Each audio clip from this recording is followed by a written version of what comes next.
Good morning. Good morning. Very good. I was so pleased this morning when I walked into this building and I saw the excitement on all of your faces, and to know what you are excited about, your faith, your culture, and your heritage. And I was walking down the hallway and I was in one of the rooms, and a young man from your group came up to me and said, "Wow, that's a really cool uniform. I like that." And I thought, you know what? That's great. You can look at me in a uniform and you're not intimidated. You're not afraid. And you look at this uniform and you say, and you know that I'm here to protect you. And every one of us are. Long Branch, New York City, and every law enforcement officer that's out there in the streets today. We are here to protect you, work with you, serve you, and keep you safe. That most certainly was not the attitude many years ago. We are glad that we could change that, and we are now more approachable. A couple of things I want to share from you from my experiences. It was 26 years as a state trooper.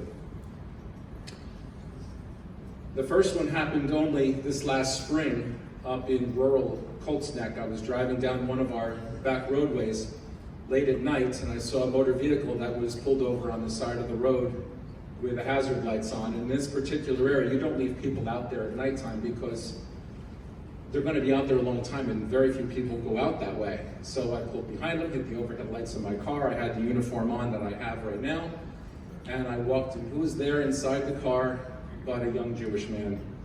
And I looked in there and I saw a man in distress. I also saw a man that lost his way. Very, very heavy cigarette smoke and packs of cigarettes on the floor, wine bottles in the back of the car that had not been consumed yet, but most certainly were going to be soon. And he was in distress. He was in distress emotionally. I was able to spend some time with him and talk him back into a place where he was able to drive off on his own. But one of the questions that I asked him, I said, "Where are you going?" He said, "I'm going to Lakewood." I said, "No." I said, "Where are you going? Where are you going with your life?" And he just looked at me. He knew what I meant. And he looked down and in his lap again, and I looked down and I said, "Have you been observing Shabbat?" And then he looked down again and he goes, "No." I said, "Really?" So we talked a little while and I said, "You need to see your rabbi." And then he looked at he looked at me and he said, "Maybe you should be a rabbi."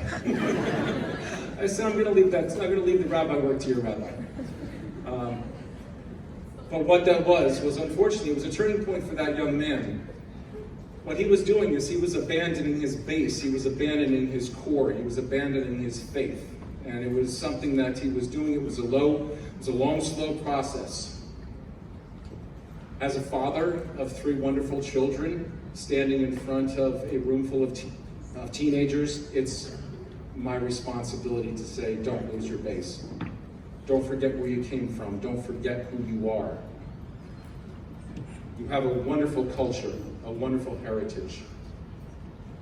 What you are right now for the next generation is you are the tip of the spear. Remember that. It's you who are going to take your culture, your faith ahead for the next generation. Another story I'm going to share with you is when I was long ago, when I used to be on road patrol. I had a marked unit and there was a car that was going far faster than he should have been going. I pulled my vehicle up behind him, I hit the overhead lights on my car and pulled the car over, and now I could start to see inside the car a little bit better. What was inside the car was a middle-aged businessman, doctor, whatever it was, very well dressed. He looks in his rear view mirror and he goes and he very slowly, sheepishly goes like this to the top of his head, and he takes his yarmulke off.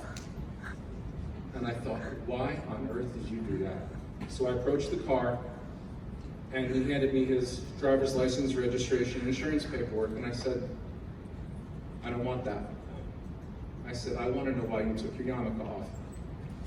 And he looked at me and said, "Well, I thought, and you, and I saw you, and I just thought," I said, no. Be proud of who you are. And do not be intimidated or afraid of the police.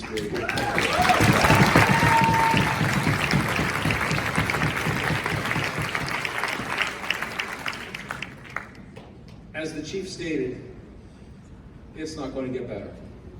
And the chief, unfortunately, is right. So what we want you to do is, in the face of opposition, we want you to stand strong. Thank you.